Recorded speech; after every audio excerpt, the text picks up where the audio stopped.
Hey there, everybody. Jordy C here, back in the car with another dark vlog. It's earlier in the morning now, which is why I'm a little squinty here. Bear with me. But yeah, look, this topic I want to discuss today, this vlog is sort of going to be a companion piece to a more in-depth version of this same discussion that's going to go out on the podcast feed. But yeah, this news happened last week, but I was traveling, and then we had the Super Bowl, and there was a lot going on. But I did want to circle back to it and cover it this week because I think it's important and interesting, and I'm curious to hear what your thoughts are. So, this most recent development in this case happened last week, Wednesday, February 9th, but a little bit of background. We're talking about Leslie Van Houten here, which is a name that's probably familiar to most of you if you're watching this video.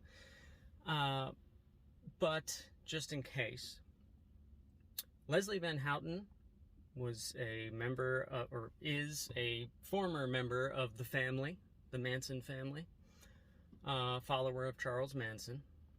And in August of 1969, 19-year-old Leslie Van Houten, along with other members of the family, murdered Leno LaBianca and his wife, Rosemary. The LaBiancas, Leno was a Los Angeles grocer, made decent money, had a nice house in Los Angeles. You know the story. The Manson family went and they had those heinous murders. Well, Leslie Van Houten was convicted of this particular set of murders. And again, she was 19 at the time. She's been in prison for these crimes since she was 21, and she is now 72. She's been in prison for almost 51 years, I think, something like that. So, fast forward to modern times. The Parole Board in California have recommended Leslie Van Houten for parole 5 times now. And all 5 times, the Parole Board recommendation has been blocked by whichever governor was in power, whether it was Jerry Brown or current governor Gavin Newsom. And so, this most recent time, when the Parole Board recommended that Leslie be released, Governor Newsom blocked it and said, no go, not taking this recommendation. And so Leslie Van Houten's lawyers filed a petition to say that this was unjust and we want to appeal it. Well, last week, Wednesday, February 9th, the California Supreme Court refused to hear Leslie Van Houten's appeal of this decision by Governor Newsom. Which brings me to this video, because I'm just like, what are we doing here, man? You know, this woman has been in prison for 50 years. She was 19 when she committed these crimes. Yes, these crimes were awful. And we can go into that, and we can break down how ghastly they were. I get it. You could also argue, though, if we want to start splitting hairs, that most of the damage Leslie Van Houten did to the LaBiancas was posthumous. They were already dead, and she was stabbing them after they had died. It was just, it's grisly. I get it. But what are we doing? She's 72 years old. She's been in prison all this time. The Parole Board are recommending time after time that she be released. And why are they recommending that? Okay, so a little more background for you. Since she's been in prison, and she's had a lot of time, as I've mentioned, she's gotten a bachelor's degree, a master's degree in counseling. She runs programs rehabilitating other inmates. She's got an exemplary record in prison, literally, by all accounts, this is a good woman who is ready to be paroled. Literally all accounts, except for Governor Newsom's, apparently. So, yeah, the parole board recommends that she be released. And I have a quote here. She be released, quote, well, change that. She should be released because, quote, she does not pose an unreasonable risk to public safety, end quote, and that she has shown deep remorse for her crimes and a comprehensive understanding of the pain and suffering she has caused. Well, sounds pretty good to me. Governor Gavin Newsom disagreed and reversed that recommendation and decision from the parole board, saying that no, actually, Leslie Van Houten does pose an unreasonable danger if she's released. Well, I mean, so because Gavin Newsom feels this way, that's it.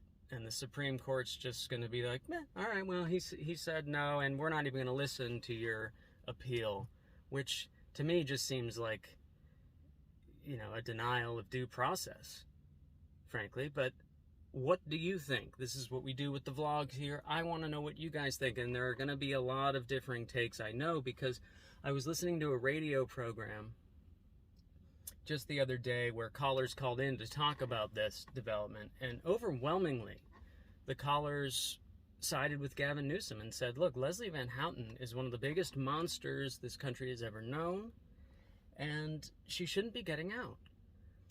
And I mean, again, I get it. The crimes were ghastly, but she was 19. It was over 50 years ago. People change. We have to understand that, right? I mean, think about when you were 19. I guess most of you watching this video probably aren't 72. I'm 40 myself.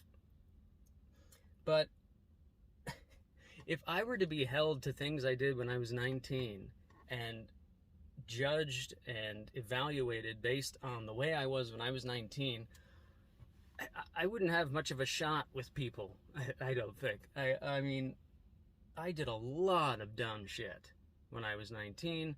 A lot of awful shit, too.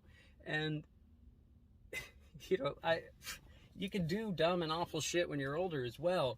But when you have people vouching for you, saying that you've changed and you've come a long way since then, and again, you've had a lot of time to do it, I think that has to be important. Not to mention the circumstances that Leslie Van Houten was in at the time. So not only is she 19, which, by the way, she's in the United States, in California, the drinking age, the legal drinking age here in the United States is 21. Now, I know it's younger in other countries, but this is the country where Leslie Van Houten was sentenced to prison. We put the age at 21. Why? Because people younger than 21 make bad decisions and can do dumb things. Okay? She was 19. So we don't even think that she's responsible enough to drink, yet we're going to judge her for the rest of her life based on things she did at 19. And she's under the influence of a cult leader. We can split hairs about that too if you want, but you have to give me that she was at least living with this family in an unorthodox way, and by all accounts under some influence.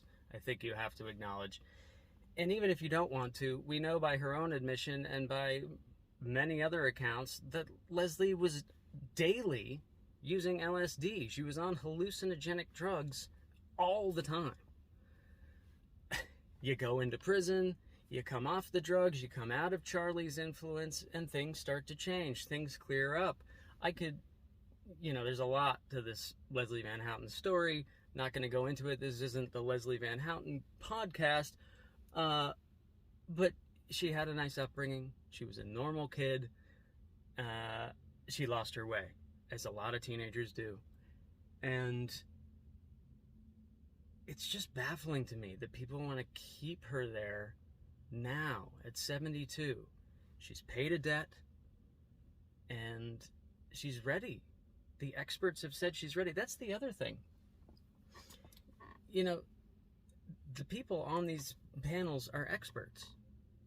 Their job is to make these recommendations, and it's happened now 5 times that these panels have recommended this. Why is that so easily dismissed? And if it is to be dismissed, then why do we have these panels in the first place? 50 years is a long time. What are we doing? I mean, obviously it's naive to think that prison has any sort of rehabilitation aspects to it. I know that in some places maybe it does. In the United States, I think that's a really tough argument to make. But, I mean, that is completely gone if we're looking at this. Then prison is only punishment. If we're denying, after 50 years, denying a parole board recommendation for someone like this, then clearly prison is just punishment. So let's get any idea of rehabilitation or paying debts out of our minds.